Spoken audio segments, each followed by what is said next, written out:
স্বাগত news 24 global টাইমে। দর্শক, বিশ্বের নানা প্রান্তের খবর নিয়ে আপনাদের সাথে আছি আমি ফয়সাল মাহমুদ। দেখছিলেন যুক্তরাষ্ট্রের ম্যানহাটনে বন্দুকধারীর গুলিতে বাংলাদেশি বংশোদ্ভূত পুলিশ কর্মকর্তা দিদারুল ইসলাম সহ অন্তত 4 জন নিহত হয়েছেন। 3 বছর ধরে নিউ ইয়র্ক পুলিশে যুক্ত ছিলেন মৌলভীবাজারের এই যুবক। তার মৃত্যুতে শোক জানিয়েছেন রাজ্যের মেয়র এরিক অ্যাডামস। বাংলাদেশি কমিউনিটিতে নেমেছে শোকের ছায়া। সোমবার যুক্তরাষ্ট্রের ম্যানহাটনের মিডটাউনে একটি অফিস ভবনে বন্দুকধারী এলোপাথারি গুলি চালায়। তাতে বাংলাদেশি পুলিশ কর্মকর্তা দিদারুল ইসলাম সহ কয়েকজন নিহত হন। প্রত্যক্ষদর্শীরা বলছে, প্রকাশ্যে অস্ত্র নিয়ে ভবনে প্রবেশ করেই গুলি চালায় ওই হামলাকারী। পরে বন্দুকধারীও আত্মহত্যা করেন বলে জানিয়েছে পুলিশ। আমি তখন পাশেই ছিলাম। পরে দেখি নিরাপত্তা বাহিনী আর সাধারণ মানুষ ছোটাছুটি করছে।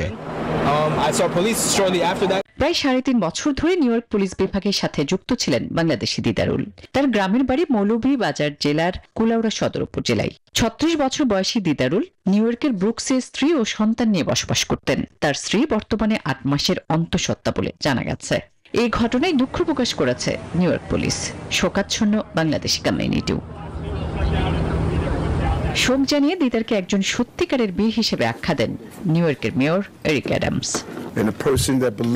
তিনি ছিলেন একজন সৎ, ধর্মপ্রাণ ও কমিউনিটি বান্ধব মানুষ। এমন একজন পুলিশ কর্মকর্তাকে হারানো আমাদের জন্য বড় ক্ষতি। হামলাকারী হিসেবে শান্তামোরা নামের 27 বছর বয়সী এক যুবকের পরিচয় নিশ্চিত করেছে নিউ ইয়র্ক পুলিশ। লাস ভেগাসের বাসিন্দা তামুর 2022 সালে আগ্নেয়াস্ত্রের অনুমতি হারিয়েছিলেন। পরে ভবনের 33তম তলায় গিয়ে আত্মহত্যা করেন তামুরা। পুলিশ বলছে, তার বিরুদ্ধে কোনো ধরনের সন্ত্রাসী কর্মকাণ্ডের রেকর্ড নেই। হামলার পর এর কারণ অনুসন্ধানে নেমেছে নিউ ইয়র্ক পুলিশ এবং FBI।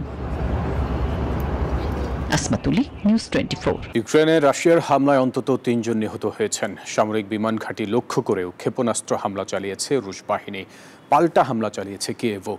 এক রাতেই শতাধিক ড্রোন হামলা ঠেকিয়েছে মস্কো। এরই মধ্যে পুতিনকে যুদ্ধ শেষ করার জন্য 10 থেকে 12 দিনের সময় বেঁধে দিয়েছেন ডোনাল্ড ট্রাম্প। সমাধান না হলে কঠোর নিষেধাজ্ঞার হুঁশিয়ারিও দিয়েছেন তিনি।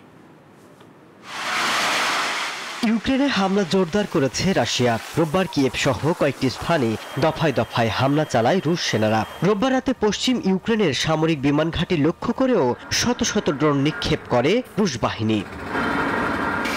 তবে থেমে নেই ইউক্রেন। সামরিক স্থাপনার বদলে রাশিয়ার আবাসিক ভবন আর অন্যান্য বেসামরিক অবকাঠামোগুলোকে লক্ষ্যবস্তু করছে কিয়েভ সেনারা। রুশ প্রতিরক্ষা মন্ত্রণালয় জানিয়েছে, তাদের সেনারা এক রাতেই রাশিয়ার বিভিন্ন স্থানের আকাশসীমায় প্রায় শতাধিক ইউক্রেনীয় ড্রোন রুখে দিয়েছে। এদিকে সংঘাত বন্ধে চাপ বাড়াচ্ছে যুক্তরাষ্ট্র।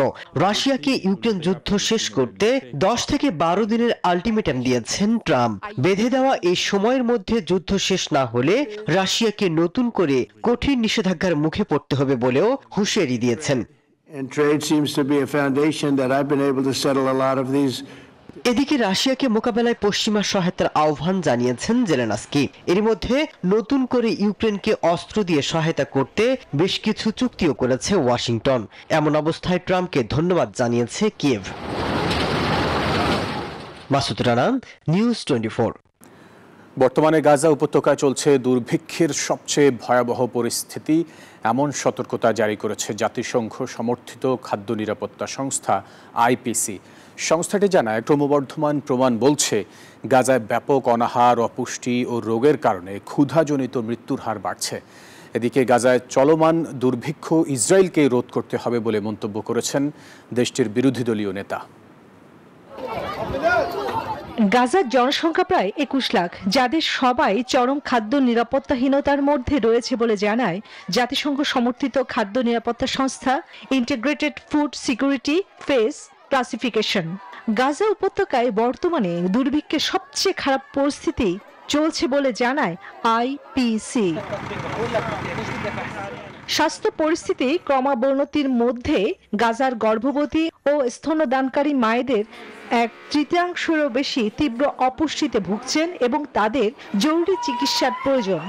স্থানীয় সময় সোমবার এই তথ্য জানায় যুক্তরাজ্য ভিত্তিক সংস্থা মেডিকেল এইড ফর প্যালেস্টাইনস MAP। মানবিক সংস্থাগুলো বলছে সাহায্যের পরিমাণ এখনো পর্যাপ্ত নয় এবং ইসরায়েলের পদক্ষেপ যথেষ্ট কার্যকর হচ্ছে না। অন্যদিকে ইসরায়েল এসব অভিযোগ অস্বীকার করেছে। রোববার ইসরায়েল ঘোষণা দেয় গাজায় 3টি এলাকায় প্রতিদিন 10 ঘন্টার জন্য স্থানীয় কৌশলগত বিরতি কার্যকর থাকবে।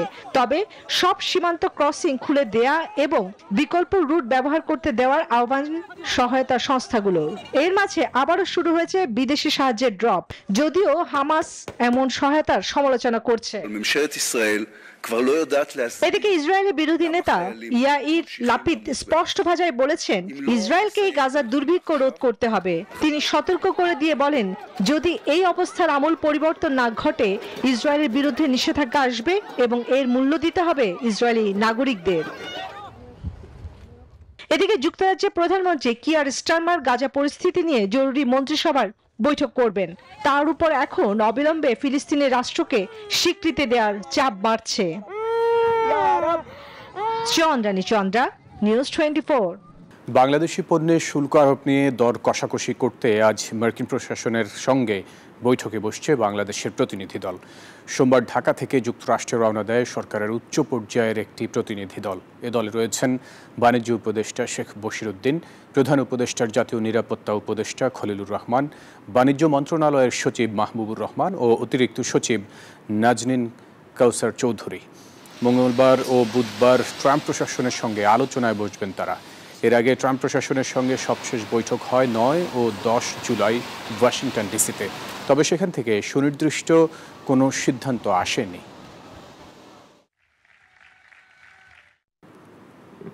দর্শক, এই ছিল গ্লোবাল টাইমে। এতক্ষণ সাথে থাকার জন্য ধন্যবাদ সবাইকে।